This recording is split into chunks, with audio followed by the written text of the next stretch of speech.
Let's go ahead and start doing an introduction to the dangerous part of our conversation. And there are dangerous parts. I'm driving the poor people in the back crazy. They don't have a real camera tripod. And so they either have to go wide and just have the little guy walking back and forth up front, or it's very difficult to follow. But I'm just peripatetic. I walk. Standing, I'd end up falling asleep. So it's just sort of the way things are. People were asking really quickly. I just mentioned it in passing, but I'll go ahead and. This is actually my 1977 New American Standard. This is actually, I bought this probably 78, 79, something like that.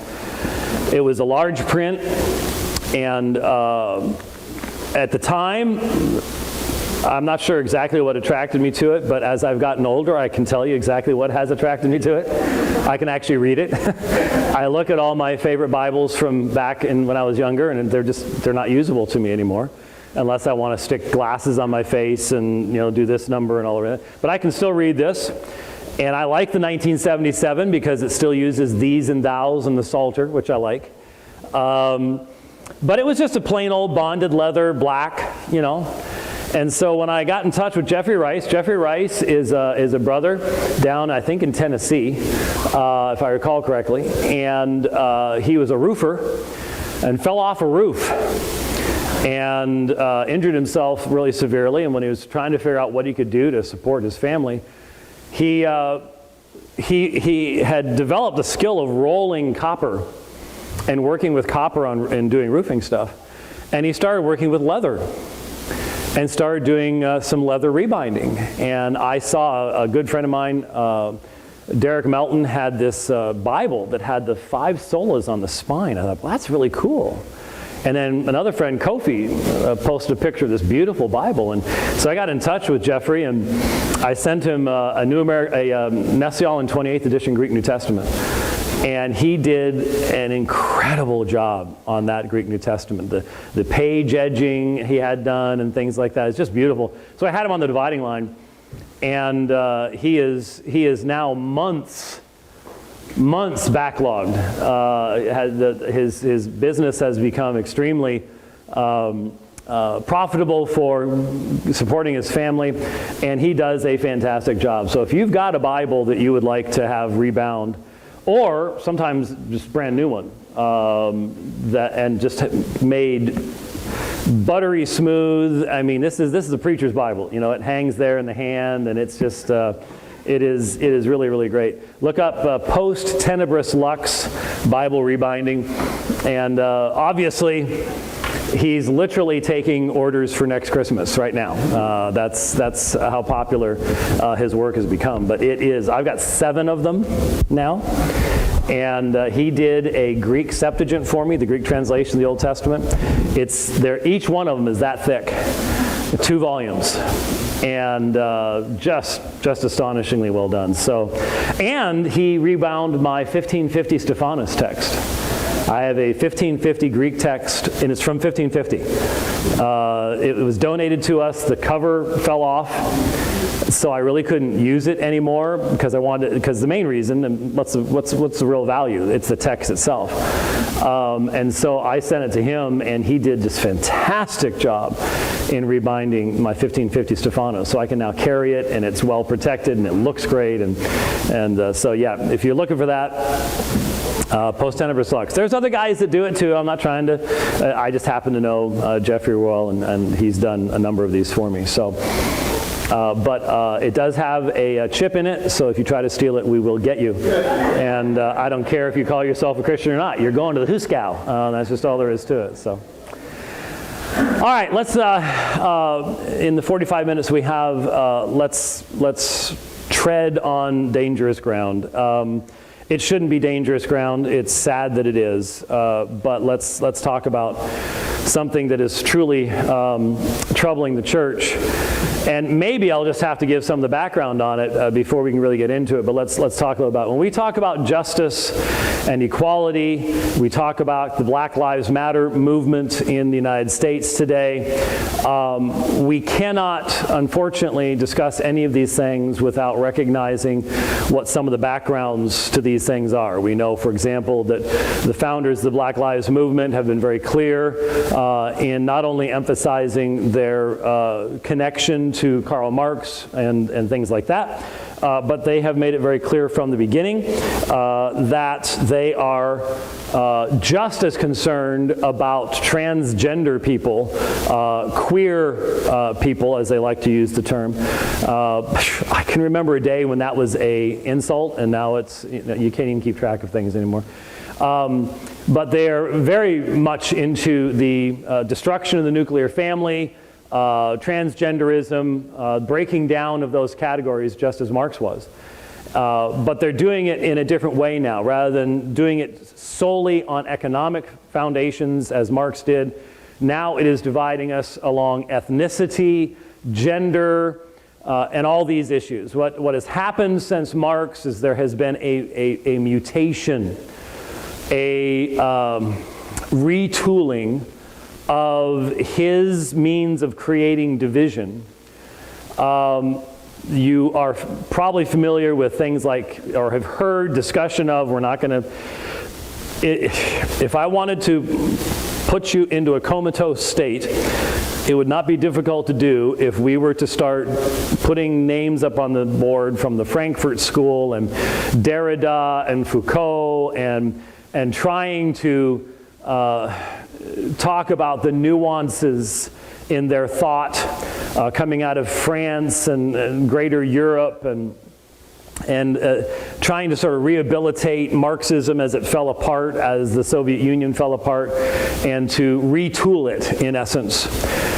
What we're dealing with today and why this is so difficult for most of us Christians, especially if you've been raised within a Christian context, and hence maybe not had, I did not have in seminary, I did not have really anywhere, any reason to be exposed to a Michel Foucault or the writings of some of these individuals, unless you're reading the continental philosophers or something.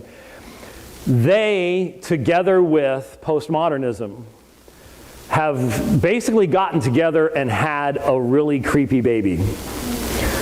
And that really creepy baby is what's causing all of our problems today, okay?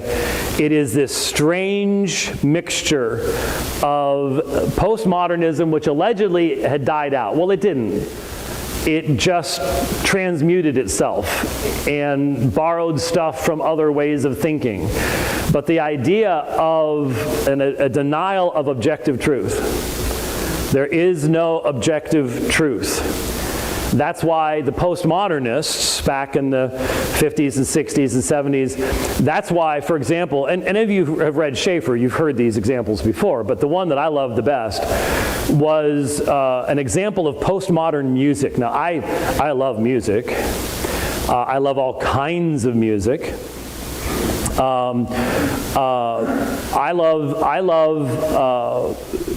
There are some Beethoven symphonies that are just astonishing in their beauty, are to me one of the greatest evidences of the fact that we're made in the image of God, that the human mind could produce that kind of rapturous beauty.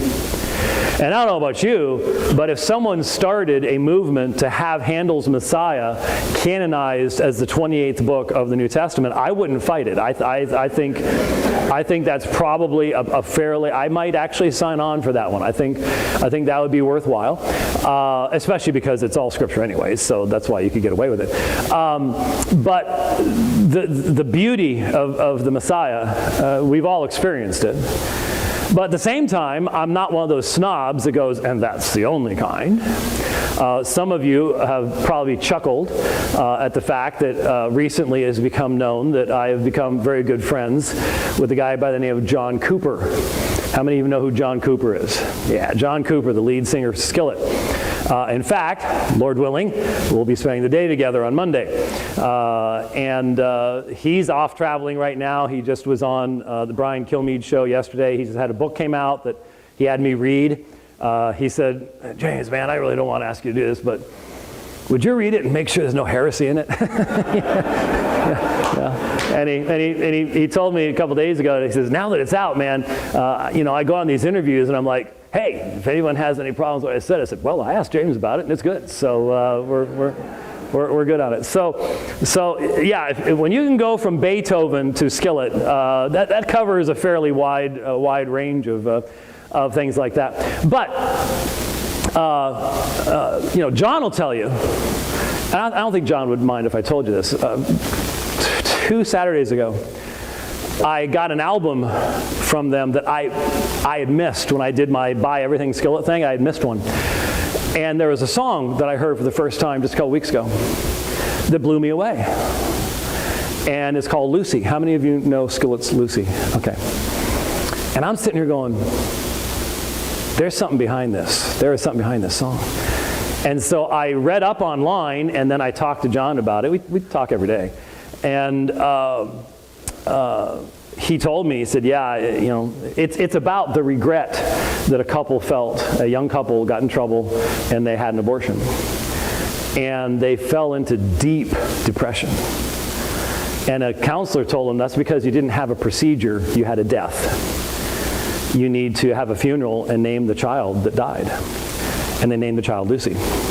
Well, they didn't tell their label that was about that, because they knew they wouldn't have been allowed to actually publish it. But that was years ago, and so now the story's out, and I heard it. And John said to me, he said, I think it's the best song I've ever written. And he's written a lot of songs.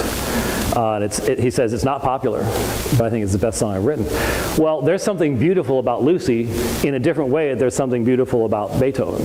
But they both express, they both function in God's world according to certain rules. There are certain chords, there are certain progressions, music works in a certain way. Postmodern music, one of the postmodern composers, I love the use of that word composer, it's more like poser, but not composer, was to take a piano, empty a tray of silverware into the strings of the piano and have a monkey bang on the keys. Can you imagine what that sounds like? What's the whole idea?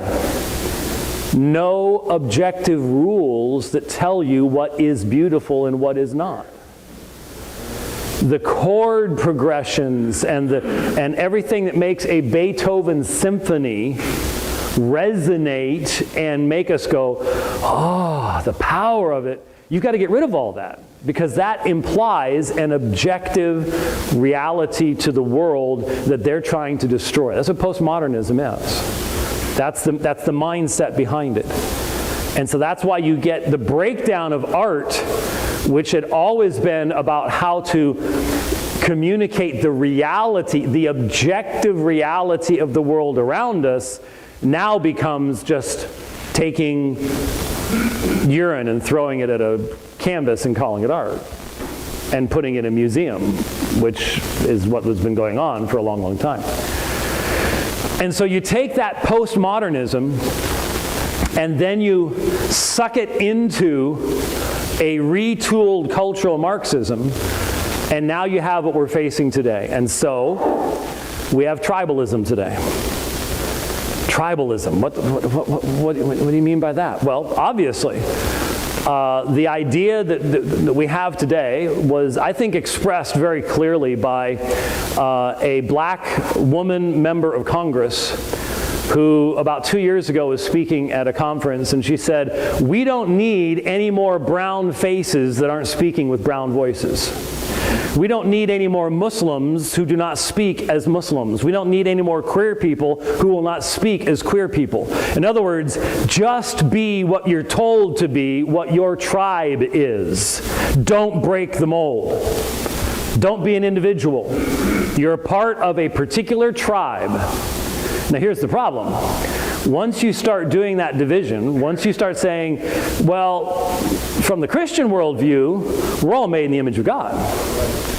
And so no matter what your height, shape, nation, nationality, age, color, doesn't matter, you're made in the image of God, and therefore there are certain responsibilities and inalienable rights. Oh, where have we heard that before? Inalienable rights that come to you as one made in the image of God. And that means we have relationships with one another.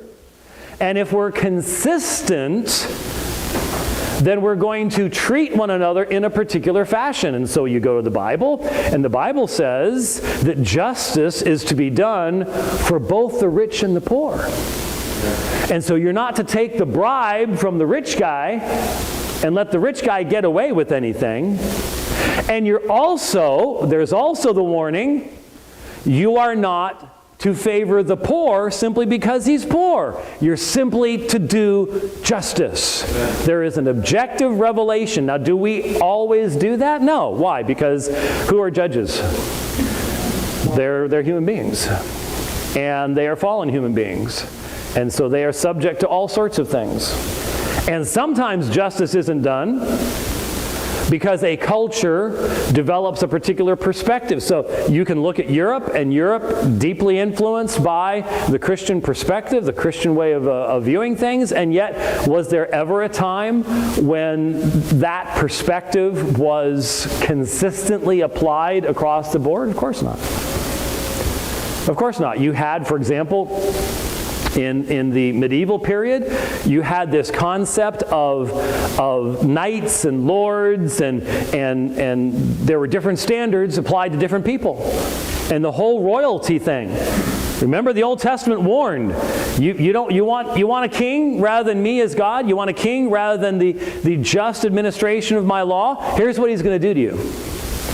And he's going to tax you, and justice is going to be overthrown, and these are the bad things that are going to happen. And that's exactly what happened. That's exactly what happened. And so there's never been a time when these objective realities are always applied perfectly. Remember last night? Cosmic justice, justice now in this world. We're supposed to do what God's law allows us to do in establishing justice in this world, recognizing that there is a limitation to how far that can go. I can't look into someone else's mind. I can't look into their mind and judge them on the basis of that. But at the same time, over and over and over again, especially the prophets, are talking about the fact that even amongst Israel, where you have this great light of revelation of what is supposed to be true, you have a constant denigration of it, a constant going against what God's law is said to do. So people will look at that and say, therefore that doesn't work, therefore we need to get rid of it. No, that's not what Jesus did. That's not ever Jesus' teaching about the law. Well, see, it was just absolutely worthless, so we just need to get rid of it. No, it reflected God's holy desires. It's going to be the standard upon which judgment is going to take place. Even in the Old Testament, remember at the beginning in Leviticus, even there, we are told in Leviticus chapter 18, that the people of Israel were not to do according to the traditions and the actions of those who were in the land before them, because what they did was such an abomination, the land itself spewed them out. You think they're not going to be judged? You think the Amorite high priest sacrificing children to Moloch is not going to be judged because he didn't have a full copy of the Scriptures? No, the scriptural teaching is he had what was necessary for him to know, that he needed to thank God and glorify him as God, and yet he suppressed that truth and he engaged in idolatry and will be justly judged on the basis of the light that he had. That's the biblical message. But all of that today is being torn apart. You see, the biblical worldview connects us together. It connects us together. It reminds us that the person across the table from you, the person living next door to you, is made in the image of God. And we have to come up with ways of getting around that.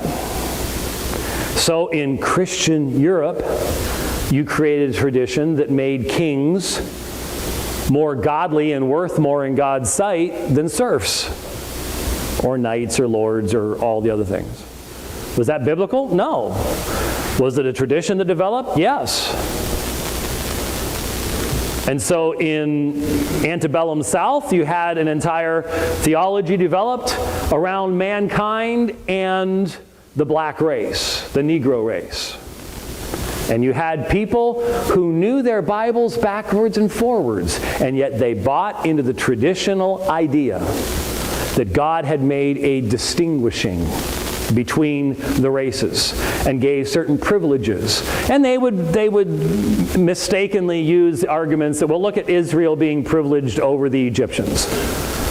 See, I mean, look at what God does in delivering Israel and hardening Egypt, and Pharaoh's armies are drowned in the sea, and clearly there was a favoring of the Jewish people over these other people, and then you could expand that out to saying, and that's why we do the things that we do today, missing the reality, of course, that even the favoring of the Jewish people, God himself said, was completely an act of grace. You alone have I chosen, but you weren't great. You didn't do anything to deserve any of this. That was one of the main things the Jews missed too. But the point is, the biblical foundation provides for building a legal system that treats all men and women justly in the sight of the law.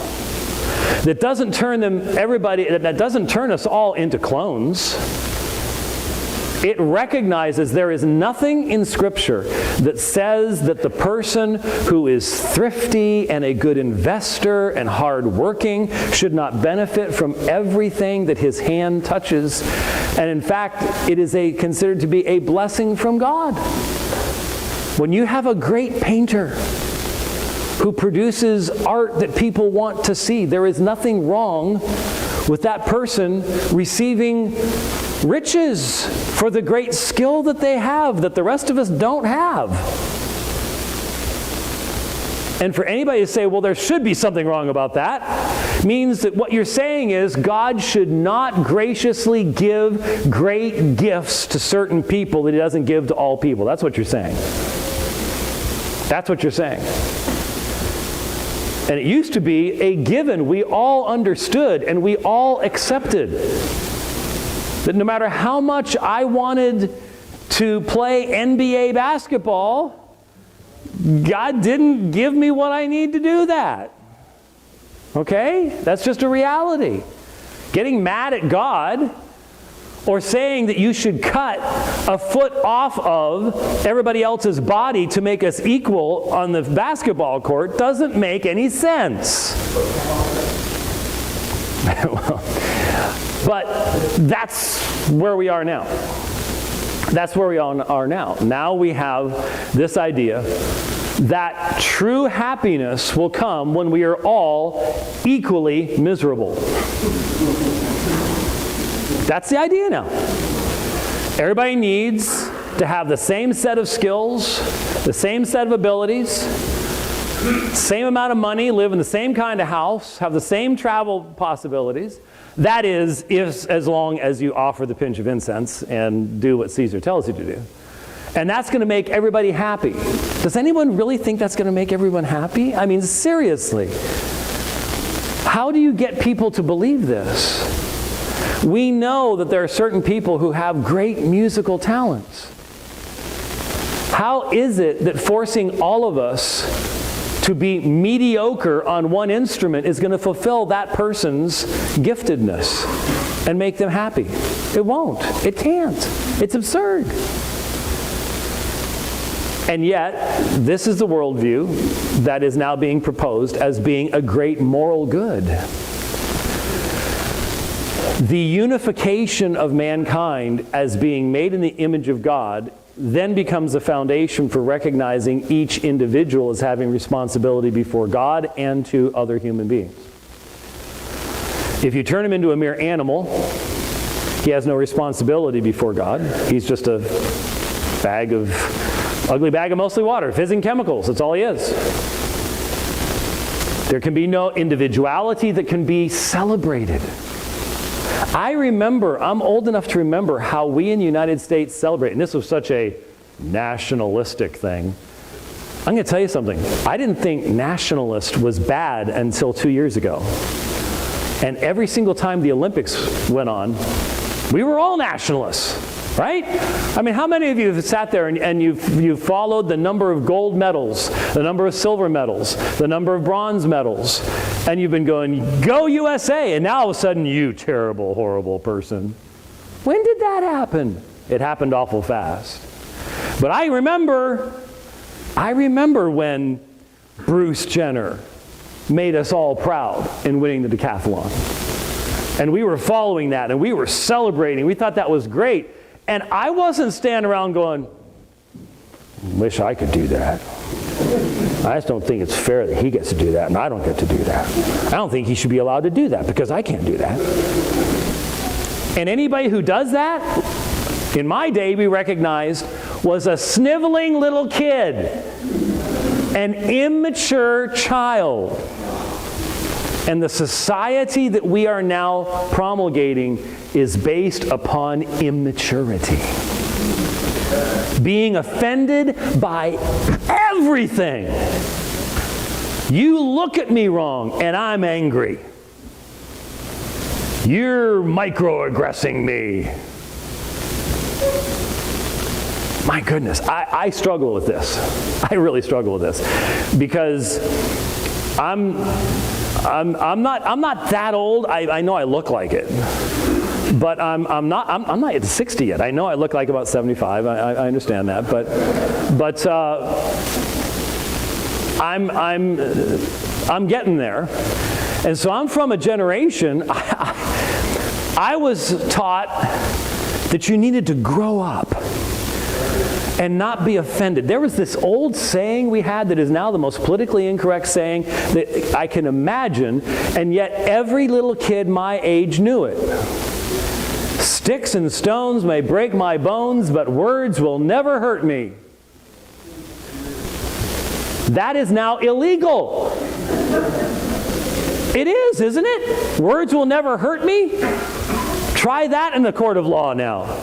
You have transgressed against my dignity by saying I'm short. Well, you're 5'2". You're short. What do you want?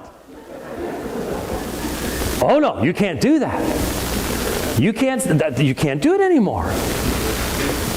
Institutionalized immaturity will be the end of this society, folks, because there are going to be other societies that go, let's not do that. We'll end up taking them over. It's institutionalized immaturity. And when I grew up, I don't know how my parents did it, but they told me, when you're 18, you better be ready to take care of yourself. It never crossed my mind that my parents were responsible for putting me through college. I was. And so I never got to be in high school. Got a full ride scholarship. That's how you do it. It just never crossed my mind that my parents would even have the money to do it. And when I was 18, hey, at 16, I found the woman I wanted to marry. She didn't know it at that time. It took me a good 2 years to get her attention, but I got her. I was 19, she was 18 when we got married, and we didn't have to get married. And older folks are like, yeah. Anybody else as young as we were when you got married? There's one. Okay, dear, there's only one other person in the entire room as young as you and I were when they got married. That wasn't all that unusual. I knew what I wanted. I was ready to work. And now, my goodness, we've got people living in their parents' basements until they're 35. They are the best snipers online in the world, but they don't really have much in the world's wisdom to show for it. And we're laughing because you all know of someone exactly like that. It's amazing. It's institutionalized immaturity. We don't grow up anymore. What's the average age of marriage now for a man? 29. 29, 27 for a woman. Wow. Most people getting married today will never ever see their great-grandchildren, and will be on death's door if they see their grandchildren. If their children have children at all.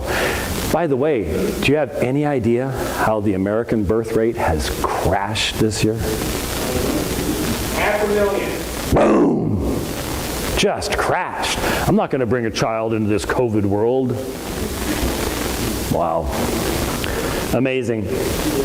So, this worldview has now created what is, to me, the most destructive and yet inane system of thought ever, and it is the absolute committed worldview of Joe Biden and Kamala Harris.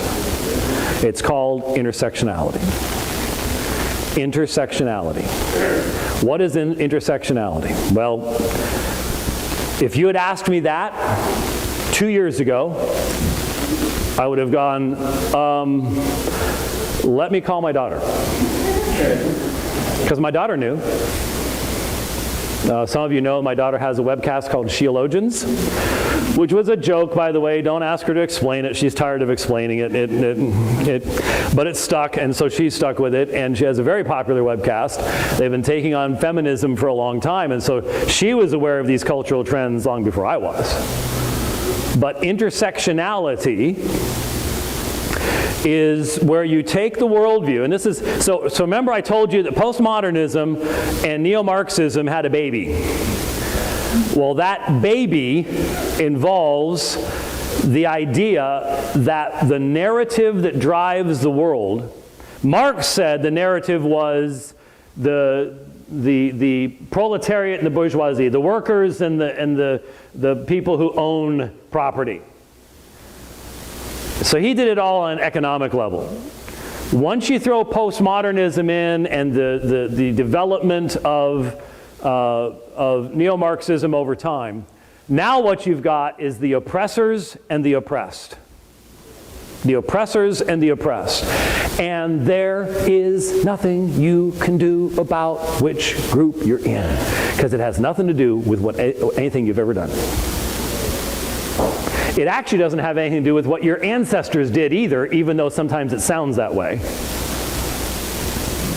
You are in the group, and you are guilty of the group, so you're either an oppressor, even though if you've never oppressed anyone in your life, even if you were raised to treat everyone equally and view everyone as being made in the image of God, and the whole 9 yards, none of that matters. And in fact, if you dare mention it, let me give you a witness.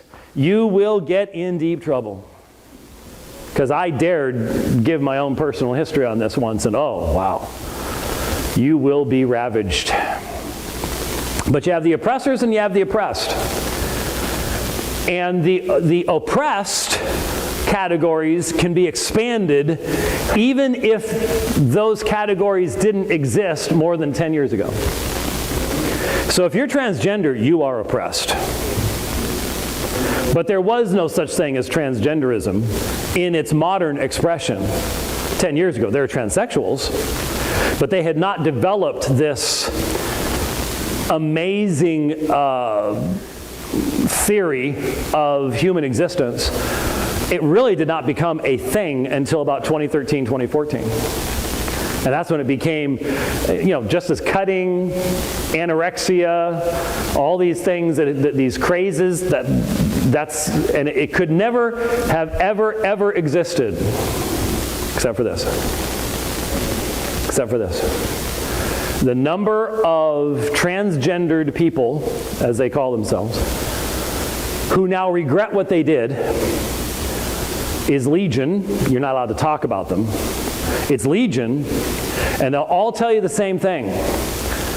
They found people online that when they started opening up about the confusions that they had, and guess what?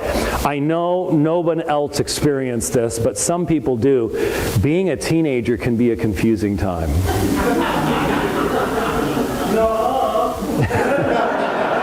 And some people get stuck in it.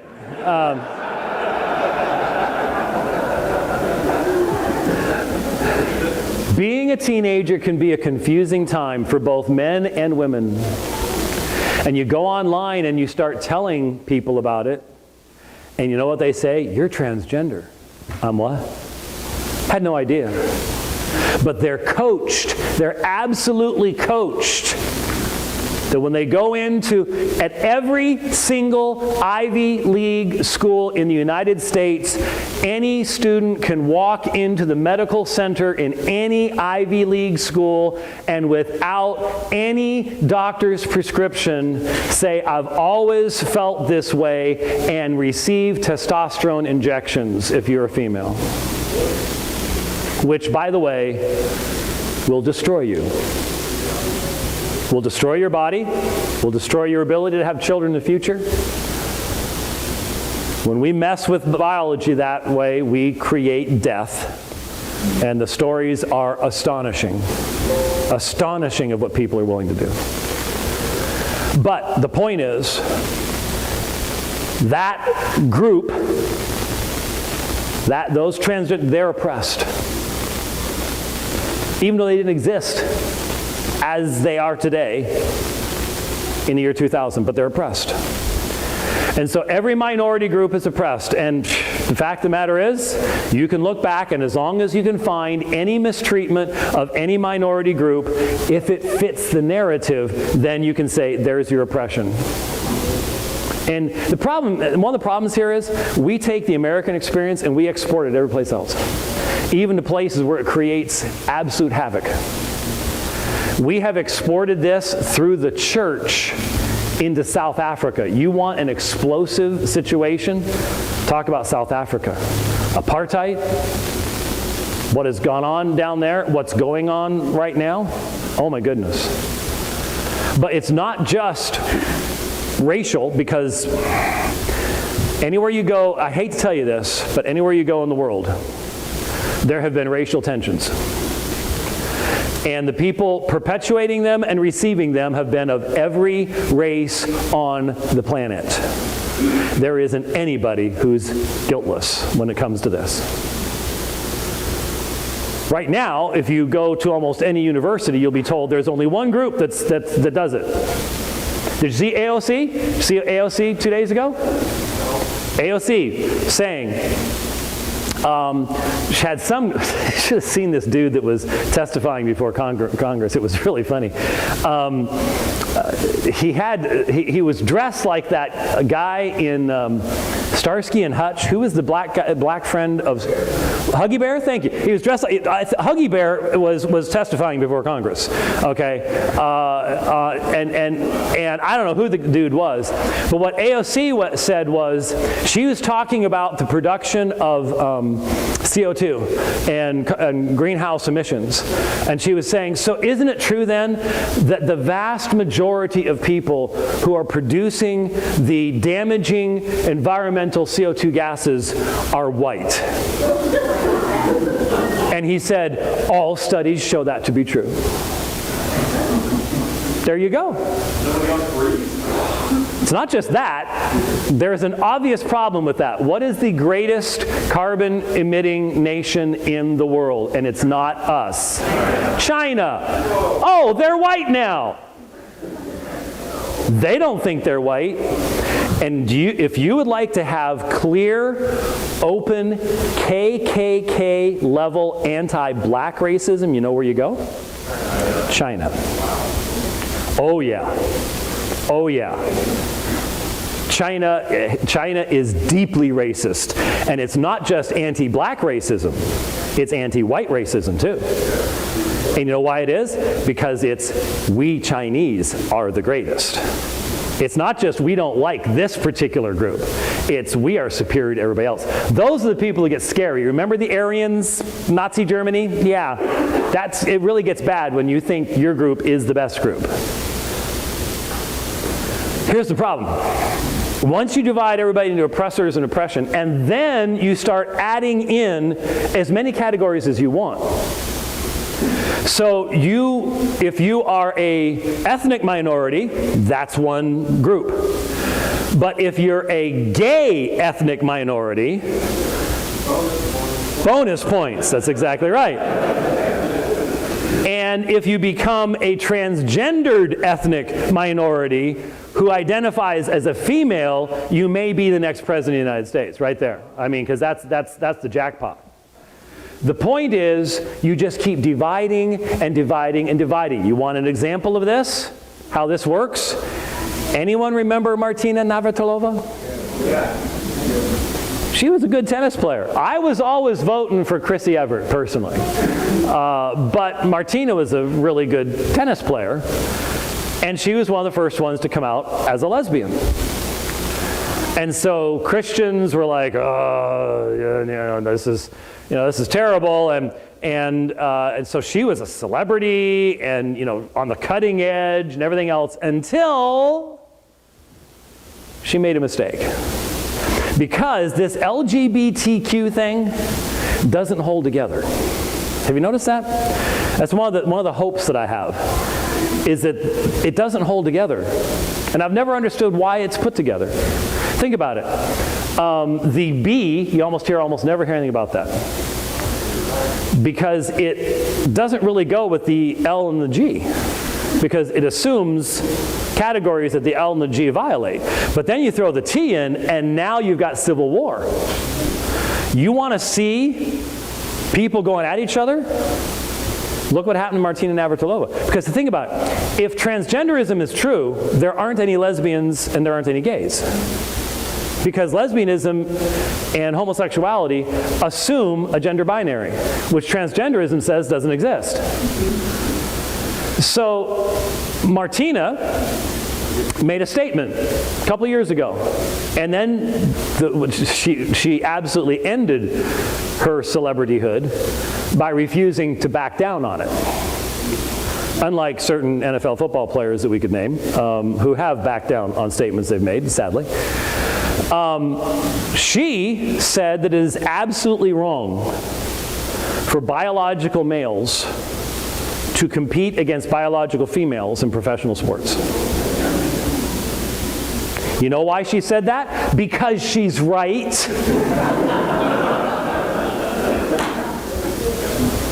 I'm sure there's some good tennis players in this room. I understand that there's one back against the wall, possibly. But the fact of the matter is, and everybody knows this, the top 500 men, the top 500 professional men could wipe the floor with the top 3 women. They could. Put a radar gun on their serves. Put a radar gun on their serves. And other than maybe that one lady, there's going to be a 15 to 20% difference. Why? Because men are stronger than women. And a good tennis player has got a wingspan like I don't know what. These 6'3" dudes, Docevec or whatever his name is, Pete Sampras, remember? I mean, that racket head is flying through that ball when it fires it across the net. Women don't have that bone structure. They don't have that muscle structure. They don't have the connective tissue. And so, God bless the WNBA, but man, that's boring to watch. I remember when my kids were in Christian school and my son played basketball and we had to watch the girls' games before the boys played. And it was sort of like, oh, I love how you look today. Thank you very much. Holding hands and whee! And it's just sort of like, oh, I'm sorry you missed. Oh, we'll do better next time, It's true! It's true, I watched it. It was fun. So the point is, if you can find a female that can actually dunk it, that's unusual, but Spud Webb could dunk it. Does anyone remember Spud Webb? Oh, yeah. There's a difference between men and women. And Martina saw it, and she knew she could never have defeated Jimmy Connors or any of the people that were playing at her day. She knew it. And so she knew it's not fair. It's the end of women's sports. It's over with. She wouldn't back down. She was attacked for when she first said it. She went and read a bunch of studies. She said, no, look, the reality is, I don't care what you do in dropping testosterone levels. I don't care what you do. If a person goes through puberty as a male with that testosterone going, your bone structure, your connective tissue, and your muscle mass, you're always going to have it. It'll get bigger or smaller, but you're going to have it. You're going to have the advantage. You watch a big league pitcher. In our church, we have a big league pitcher. I mean, he just retired, and he was in Japan, but they won their World Series. I mean, this guy can throw a fastball like you wouldn't believe. And the fact is, when you watch a man throw a ball, and then you watch a woman throw a ball, it's not the same motion because they're not made the same way. And guess what? He would have a heck of a time having a baby. Because that's not why God designed his body the way he designed his body. And so the reality is, she was right. But oh, has she been ravaged? She has been ravaged. You're not allowed to believe that. So this intersectionality, what it's functionally doing is dividing us and dividing us and dividing us and dividing us, and your tribe keeps getting smaller and smaller and smaller and smaller until it's just you. And you gain your authority by finding how many ways you can be oppressed. I am oppressed this way, and I am oppressed that way. That is a stinking way to live life. The Bible warns us. All you got to do is read the book of Proverbs. And if you are constantly walking around, when I was a kid, you knew the kids, we called it having a chip on your shoulder. Remember that? I got a chip on my shoulder. I just dare you to offend me. You go ahead and just look at me in a certain way, and I'm going to go tell the teacher. I've told the story a bunch of times. I remember to this day, the day I started to grow up. I was riding my bike. I remember exactly where I was. It's 301 St. Mark's Road, Charmanstown, Pennsylvania. And I remember what the bike was. It had a purple banana seat. That's how long ago this was. Oh, a purple banana seat. Yeah, all right. Probably had shiny, flecky stuff in it too, but this was a long time ago, late 60s. And a friend of mine insulted me. Said, you know how kids will do the thing. And I stopped my bike and I was going to go in the house and I was going to tell Mom. Because that's what you do, right? You tell Mom. Or the Human Rights Council in Canada. That's how it's done now. Right? I was going to tell Mom. And then all of a sudden it hit me. I'd rather just keep playing. Going and telling Mom isn't really going to do anything, and I'm not hurt. So why don't we just keep playing and I don't worry about it. Wow. Wow. And you go, well, yeah, we all get that, do we? Does our society get it anymore? And once you start institutionalizing the idea that the way for you to get ahead is to put everyone down beneath you because you are the most oppressed. That's intersectionality. That's what we're dealing with. And believe you me, I doubt Joe Biden understands it. I'll be honest with you. No, I'm not. Look, the man's non-compass menace. He's not there. And I can guarantee you, 2 years ago, he didn't know what intersectionality was. And I don't know that he knows what it is now. Kamala Harris knows. Kamala Harris knows. And what scares me is 2 days ago, Joe Biden joked about if he and Kamala Harris disagreed, he would, how does he put it? He would develop a disease and have to resign? Really? That's another conversation between him and Barack Obama. He developed a disease and sat down and say morally and fundamentally disagree. But the question was made. And here's a man, well, but she's sitting on the stage when he said it. She's sitting on the stage when he said it. And I'm sure she's sitting there going, oh, Joe. Joe, stop. Don't say it. But we all know. We all know what's going to happen. I've been calling this for a long time. The point is this: she is going to have a huge role in what's coming.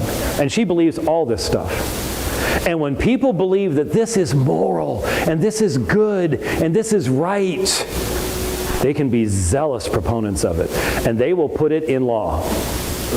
And you and I are sitting here, but they can't. The Constitution says... Once you buy the idea that it's just a living document, which has been bought for decades, what the Constitution says and what it meant means no more than what this says and meant in liberal Christianity, which redefines everything anyways. Words can only go so far. You have to have the worldview that honors the meaning of words. There's the issue. So here's the question. What happens when intersectionality enters the Christian church? Because it's one thing for you and I to sit here and go, yeah, it's really stupid. For example, in Australia, you have something called rugby. Anybody ever seen rugby? Most of us here in the United States were like, meh. But when you travel down there, man, it's like a religion. And you have transgendered female rugby players. And you see this team run out of girl rugby players. Dun, dun, dun, dun, dun, dun, dun, dun, dun, dun, dun, dun, dun. And here's this dude that's 235 pounds playing rugby with girls that are 135 pounds. That's dangerous. That's absolutely dangerous to all the rest of them. We all look at that. We look at this McKinnon guy that won a UCI gold medal in cycling. A guy competing against girls. And we look at these track stars, these dudes that win by 10 seconds over the girls and set new state records. And we're all like, right, why are the girls even trying? I mean, why do they even take the start line? They know what's going to happen. They're just running for 5th and 6th place. They probably have a competition amongst themselves. Who's really going to win this? Because we're not going to worry about those guys. We all see that and we go, this is ridiculous. But what happens when it comes into the church? That's what we'll pick up with this afternoon. And maybe it will be of sufficient interest and controversy to help us to survive the 2 o'clock blues that will descend upon all of us as the sugar that you just consumed wears off and the insulin kicks in and everything else. I will ask each one of you, if the person next to you begins to make inappropriate noises, please help me out and do the punch in the side type thing. But we will do our best. We will gather again in 2 hours. Thank you for being here this morning.